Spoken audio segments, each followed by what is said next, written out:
মেটাসেন্টিকের পক্ষ থেকে সবাইকে স্বাগতম। আমি আনোয়ার হাসান শুভ। আজকে আমি যে টপিকটি নিয়ে আলোচনা করতে যাব সেটি হচ্ছে যে কিভাবে একটি সেন্টেন্সের মধ্যে আমি ওয়ান অফ দি টাইপ ব্যবহার করব। সবচেয়ে দুঃখের বিষয় যেটা বাংলাদেশে বলতে গেলে 95% মানুষই যখন ওয়ান অফ দি দিয়ে একটা সেন্টেন্স লিখে এবং সেই সেন্টেন্সটি ভুল লিখে। কারণ ওয়ান অফ দি সেন্টেন্সটি অনেকে মনে করে যে আমি যেটা লিখেছি সেটা কারেক্ট, কিন্তু না। বললাম তো যে ম্যাক্সিমাম মানুষই ভুল করে থাকে। তো এখন আসলে দেখা যাক যে ওয়ান অফ দি জিনিসটা আসলে কি। এখন ওয়ান অফ দি তিনটা আলাদা আলাদা পার্ট। ওয়ান অফ দি আমরা একদম ছোট ক্লাসে ক্লাস 3-4 থেকে আমরা পার্টস অফ স্পিচ পড়ে আসি। পার্টস অফ স্পিচ, লম্বা একটা স্পিচকে ক্ষুদ্র ক্ষুদ্র অংশে ভাগ করা হয় এবং প্রত্যেকটা জিনিসকে এক একটা পার্টস অফ স্পিচে ভাগ করা হয়। যেমন নাউন, প্রোনাউন। আমরা সবাই জানি যে পার্টস অফ স্পিচ হচ্ছে 8 প্রকার। তো এর মধ্যে নাউন, প্রোনাউন এগুলো আছে। কিন্তু আরেকটা দুঃখের বিষয় যে আমরা কোনো একটা ওয়ার্ড দেখলে বলতে পারি না যে এটা কোন পার্টস অফ স্পিচ, কোনটা নাউন, কোনটা ভার্ব। এই জিনিসগুলো আমাদের একটা আসলে আমাদের শিক্ষা ব্যবস্থাটি এরকম যে এই জিনিসগুলো আসলে কখনো শেখানো হয় না ঠিক মতো। তো পার্টস অফ স্পিচের মধ্যে একটা ভাগ হচ্ছে যে অ্যাডজেক্টিভ। অ্যাডজেক্টিভ হচ্ছে যে কোনো জিনিসের দোষ, গুণ, অবস্থা এরকম প্রকাশ করতে অ্যাডজেক্টিভ, ওই ওয়ার্ডগুলো হচ্ছে অ্যাডজেক্টিভ। কিন্তু অ্যাডজেক্টিভের আমরা এরকমভাবে ধীরে ধীরে পড়বো যে একটা ওয়ার্ড দেখলে আমরা বলতে পারবো যে এই ওয়ার্ডগুলো হচ্ছে অ্যাডজেক্টিভ। অ্যাডজেক্টিভ চেনার কিছু উপায় রয়েছে।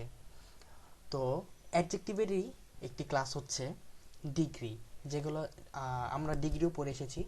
ডিগ্রিটা হচ্ছে যে পজিটিভ ডিগ্রি, কম্পারেটিভ ডিগ্রি এবং আরেকটি ডিগ্রি হচ্ছে যে সুপারলেটিভ ডিগ্রি। তো এই ওয়ান অফ দি জিনিসটি যেই ডিগ্রির মধ্যে আছে সেটা হচ্ছে যে সুপারলেটিভ ডিগ্রি। তো আজকে আমি যেই জিনিস নিয়ে আলোচনা করব ওয়ান অফ দি, এই ওয়ান অফ দিটি আসলে সুপারলেটিভের জিনিস। তো এখন আমি তাহলে আছে সুপারলেটিভ সম্পর্কে জানি। সুপারলেটিভ হচ্ছে যে যখন সকলের মধ্যে কম্পেয়ার করে একজনকে বোঝানো হয় তখন সেটাকে আমরা বলবো যে সুপারলেটিভ। আর পজিটিভটা হচ্ছে যে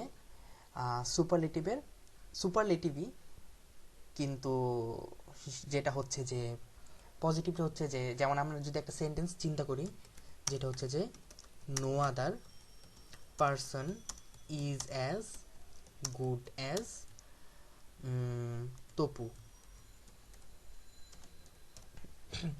এটা হচ্ছে যে অন্য কোনো মানুষই তপুর থেকে ভালো নয়, তার মানে কি একমাত্র তপুই ভালো। আর কম্পারেটিভ জিনিস হচ্ছে কম্পেয়ার করা, দুইজনের মধ্যে কম্পেয়ার করা।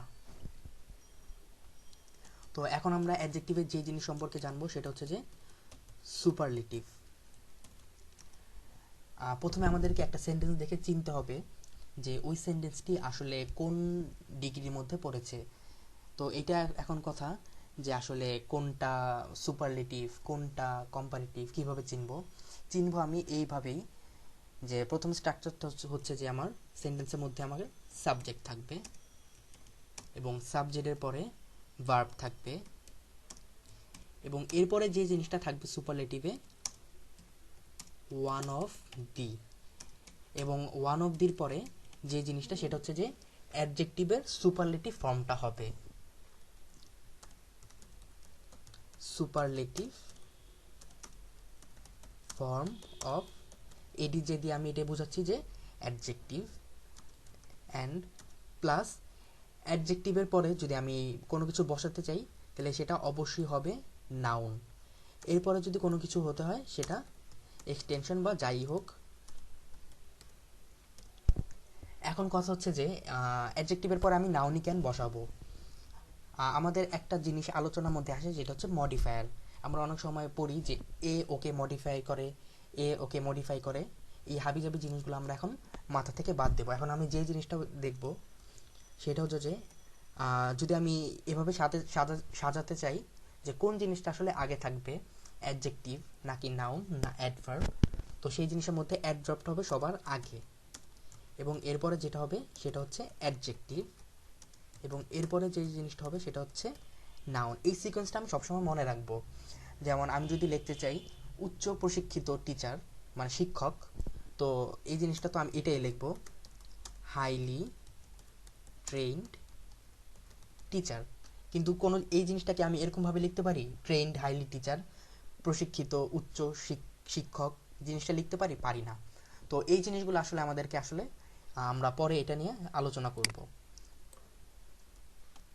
তো এটা হচ্ছে আমার সুপারলেটিভ যে ডিগ্রির সিনটেক্স। এখানে লেখা হয়েছে যে নাউনের সাথে এস বা ইএস যোগ হবে। কেন যোগ হবে এখন আমি এটাই ব্যাখ্যা করব যে আসলে কেন যোগ হবে। তো সুপারলেটিভের সিনটেক্স অনুযায়ী আমি একটা সেন্টেন্স লিখব, যে সেন্টেন্সটা হচ্ছে যে আজমিন, আজমিন যেহেতু সিঙ্গুলার একজন, এই জন্য আমি ভার্বটা ইউজ করব ইজ, এবং এরপর আমি ব্যবহার করব one of the. One of দির পরে বলা হয়েছে যে সুপারলেটিভ ফর্ম অফ অ্যাডজেক্টিভ, অ্যাডজেক্টিভের সুপারলেটিভ ফর্ম ব্যবহার করতে হবে। তো বিউটিফুলের সুপারলেটিভ ফর্ম হচ্ছে যে most beautiful.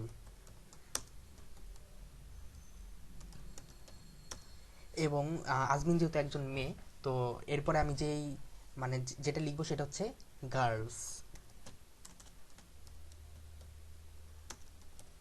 In the college. কলেজটি হচ্ছে আমার এক্সটেনশন বা যেটাই হোক। তো এখন আমি দেখি যে এখানে লেখা হয়েছে যে Azmin is one of the. One of দি বোঝায় যে অনেকের মধ্যে একজন। তো এই অনেকের মধ্যে একজনকে বোঝানোর জন্যই যে অ্যাডজেক্টিভের পরে আমার যেই নাউনটা হবে সেটা অবশ্যই এস বা ইএস যোগ করে হবে। তো এই জিনিসটা আমরা সব সময় অনেকেই ভুল করে থাকি। অনেক সময় দেখা যায় যে ফেসবুকে স্ট্যাটাস দেয়, বা অনেক সময় পরীক্ষার খাতায় দেখা যায়, বা যাই হোক। তো এই জিনিসটা আমরা কোনো সময় যাতে ভুল না করি, যে ওয়ান অফ দির পরে অবশ্যই অ্যাডজেক্টিভের সুপারলেটিভ ফর্ম বসবে। কারণ এখন আমি আরেকটা জিনিস যে ওয়ান অফ মোস্ট লিখতে পারবো না, আমাকে লিখতে হবে যেটা ওয়ান অফ দি মোস্ট লিখতে হবে। কারণ ওয়ান অফ দির পরে অবশ্যই অ্যাডজেক্টিভের সুপারলেটিভ ফর্ম হয়, এবং এই ওয়ান অফ দি যুক্ত স্ট্রাকচারে অ্যাডজেক্টিভের সুপারলেটিভ ফর্মের পরে আমাকে অবশ্যই নাউনের প্লুরাল ফর্মটা লিখতে হবে। আশা করি আজকের টিউটোরিয়ালে সবাই বুঝতে পেরেছেন আমি যে জিনিসটি বোঝাতে চেয়েছি। যদি আপনাদের কোনো কোশ্চেন থাকে আপনি কমেন্ট বক্সে জিজ্ঞেস করতে পারেন। যদি কমেন্ট বক্সে জিজ্ঞেস করতে না চান, আপনি আমাকে মেসেজেও জিজ্ঞেস করতে পারেন, আমি আপনাকে উত্তর দিব। সবাইকে ধন্যবাদ, ভালো থাকবেন।